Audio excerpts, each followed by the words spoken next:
नाही ना, माझंही तेच झालंय आणि इतके शॅम्पू बदलले ना, मग आता विचार केला की त्यापेक्षा आपण नॅचरल शॅम्पू जो आहे तो घरच्या घरी बनवू शकतो। त्यासाठी मी त्या सगळ्या ज्या गोष्टी आहेत ना त्या मी मार्केटमधनं घेऊन आले होते आणि ना तुम्ही बघू शकता पॅकेट थोडंसं कट केलंय, कारण की एकदा दोनदा मी ते ट्राय केले आणि पण ते ज्या वेळेस ना ट्राय करत असताना तितका टाइम मला पुरेसा मिळत नाही, त्यामुळे म्हटलं आता हा 15 किंवा महिनाभरासाठीचा करून ठेवूया। तर त्यासाठी मी कुठल्या कुठल्या पावडर घेतल्या त्यास तुम्हाला सांगते।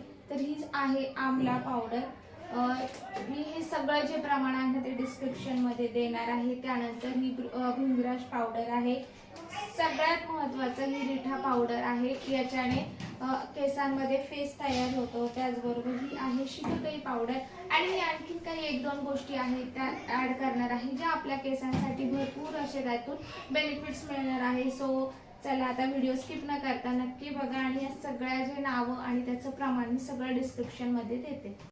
शिककाई पावडर, त्यानंतर नीम पावडर पण मी घातली आहे, ती अँटी डॅन्ड्रफ आहे। त्यानंतर लाल जास्वंदाची पावडर आहे, फुलं असेल तर फुलं किंवा त्याची पानं वापरली तरी चालेल। रिठा पावडर आहे या ठिकाणी। त्यानंतर आहे मका म्हणजेच ही भृंगराज पावडर आहे, ज्यावरती त्यांनी माका असं केलेलं आहे आणि आवळा पावडर आहे। चला आता हे आपण हे प्रमाण परफेक्ट येण्यासाठी मी हा माझ्याकडे मेजरमेंट आहे वजन काटा, तो इथे यूज करणार आहे। सो चला, आणि हे बघू शकतात वाटीचं प्रमाण आधी मी इथे अर्ध करून घेते।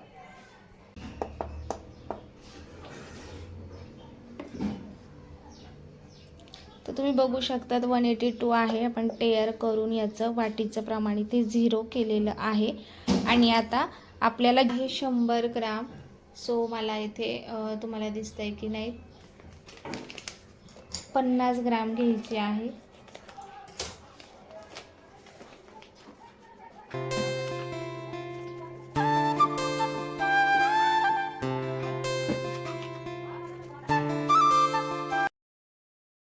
तर सगळ्यात आधी शिककाई पावडर घातली, त्यानंतर रिठा पावडर आहे ती घालायची आहे। 50 किंवा 100 ग्राम देखील घेऊ शकतात। रिठा पावडरने केसांमध्ये फेस तयार होतो आणि तुमचे जर जास्त ऑइली केस असेल आणि ऑइल निघण्यासाठी तुम्ही नक्कीच रिठा पावडर 100 ग्राम घ्या। मी इथे 50 ग्राम घेतलेली आहे। त्यानंतर इथे भृंगराज पावडर देखील आपण घेणार आहोत, पण हे सगळं करताना मेजरमेंटसाठी जो हा वजन काटा तुम्ही बघू शकता तो असणं गरजेचं आहे। तर बघा व्यवस्थित असं इथं मेजरमेंट घेतलं आहे। त्यानंतर ना इथे आहे ही भृंगराज पावडर, ती देखील मी इथे घेतली आहे।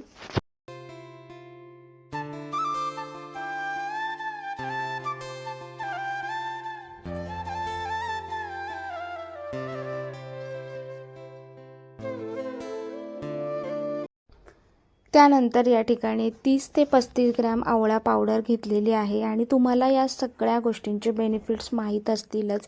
आवळा झालं किंवा भृंगराज, रिठा, शिककाई या सगळ्या गोष्टी पूर्वी वापरायच्या आणि आता इतके सगळे केमिकलचे शॅम्पू आले त्यामुळे बऱ्याच हेअरचा प्रॉब्लेम होतो आहे। इथे नीम पावडर पण घेतली आहे, जास्वंदाची पावडर पण घेतली आहे आणि जर आपल्याकडे जास्वंदाची पावडर नसेल, नॉर्मली आपले जास्वंदाचे फुलं, पानं हे देखील आपण रात्रभर पाण्यात भिजवून इथे दुसऱ्या दिवशी घेऊ शकतो। तर या सगळ्या पावडरी एका बाजूला आणि त्यानंतर मेथी दाणे, त्यानंतर रोजमेरी लीव्स जे ड्रायवाले आहेत आणि त्यानंतर फ्लेक्स सीड्स म्हणजे ज्याला आपण आलसी किंवा जवस म्हणतो, हे सगळे रात्रभर भिजवायचे आहे। यामध्ये कढीपत्ता माझ्याकडे नव्हता, जो मी नंतर सकाळी टाकणार होते उकळताना आणल्यानंतर, तो जर तुमच्याकडे असेल तर तो रात्रीच पाण्यात भिजत घालून द्या। याच्याचमध्ये तुम्ही जास्वंदीचे पानं आणि फुलं देखील घालू शकतात जर असेल तर। कोरडं जे आहे म्हणजे ड्राय इन्ग्रेडियंट्स ते वेगळे मी भिजवले। तर रात्रभरासाठी आपल्याला दोन्हीही भिजवायचे आहे। लिंबाची पावडर मी इकडे वापरली आहे, कडुलिंब त्यामध्ये, आणि जर नसेल ना तर कडुलिंबाची पानं पण तुम्ही याच्यामध्ये ॲड करू शकतात। सगळं छान एकत्र व्यवस्थित मिक्स करून घ्या। माझ्या तरी मते तुम्ही याच्यामध्ये फिल्टरचंच पाणी ॲड करा, जे की चांगलं असतं, आणि त्या पाण्यामध्ये हे आपल्याला रात्रभर भिजवायचे आहे आणि त्यानंतर दुसऱ्या दिवशीची जी काही प्रोसेस असणार आहे ती आपण करणार आहोत। आता याच्या आधी मी तुम्हाला सांगितलं की मी थोड्या क्वांटिटीमध्ये करून, म्हणजे जर मला आज उद्या हेअर वॉश करायचं तर मी आज रात्री भिजत घालायचे, दुसऱ्या दिवशी उकळवून घ्यायचे, त्याच्यानंतर ते गाळून, पण त्याला मला खूप वेळ जायचा, कधी टाईम मिळत नसायचा, त्यामुळे हे मी 15 दिवसासाठीचा बनवून ठेवते.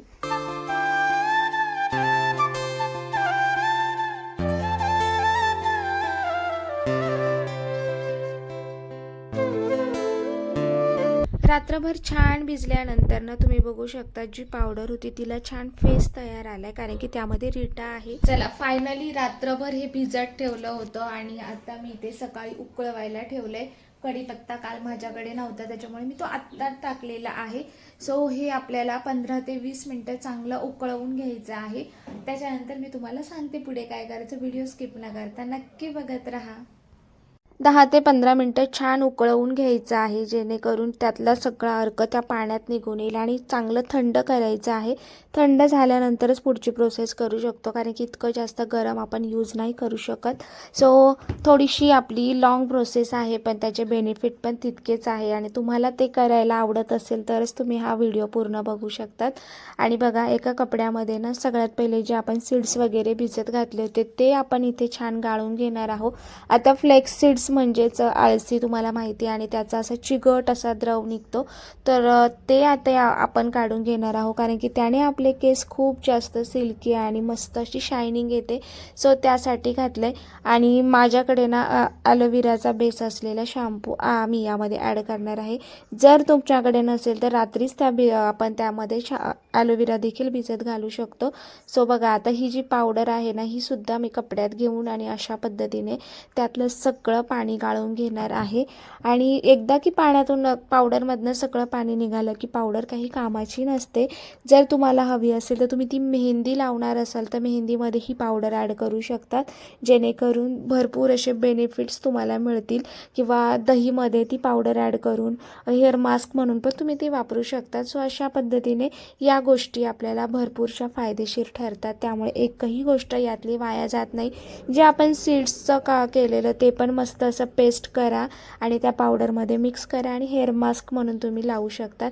आता इतका हा बेस निघाला आहे.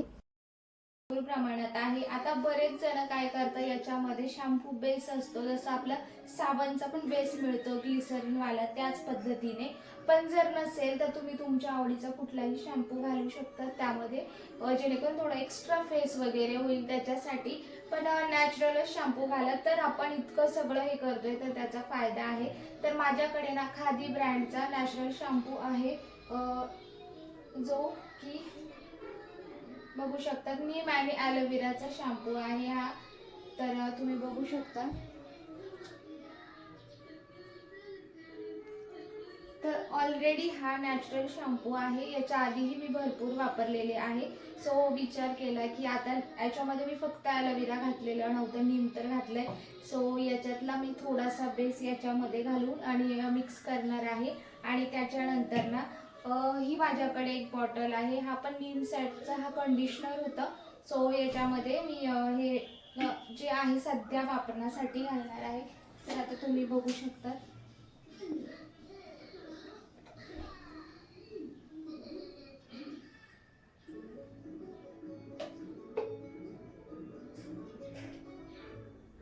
ऑलरेडी रिठा आपण त्याच्यात घातलाय, त्याच्यामुळे त्याची फक्त फेस होण्यासाठी आपल्याला केसांचं ऑइल निघालं पाहिजे, या बेसमुळे आपल्याला तो घालायचा आहे.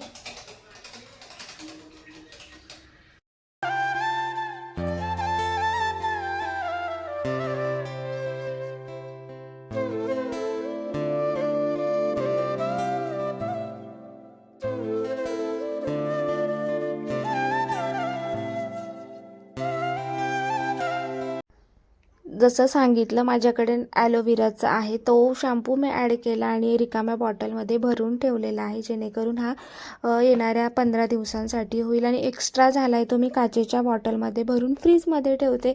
आता मला माहीत नाही तो किती दिवस टिकतो, फर्स्ट टाईम हा असा जास्तीचा बनवते, त्यामुळे तो तरी मी फ्रीजमध्ये ठेवणार आहे, कारण की एक बॉटल संपल्यानंतर. सो अशा पद्धतीने घरच्या घरी मस्त असा नॅचरल शॅम्पू मी रेडी केलेला आहे. जसं मी तुम्हाला सांगितलं, आधी मी ट्राय केलं आणि त्यानंतर मी वापरते आहे सध्या, म्हणून मग तुमच्यासोबत म्हटलं शेअर करूया. चला, आजचा व्हिडिओ तुम्हाला आवडला असेल तर नक्की लाईक करा, शेअर करा आणि सबस्क्राईब करायला विसरू नका. सो आता सध्या हा मी फ्रीजमध्ये ठेवणार आहे, कारण की जोपर्यंत हा संपत नाही थोडासा जास्त लागू शकतो याच्या क्वांटिटीपेक्षा. हा पण नॅचरलच आहे, खादीचा आहे, त्यामुळे आपण हा नॅचरल शॅम्पू तुम्ही हाही यूज करू शकता किंवा घरी बनवलेला नॅचरल शॅम्पू देखील तुम्ही यूज करू शकता. चला, बाय.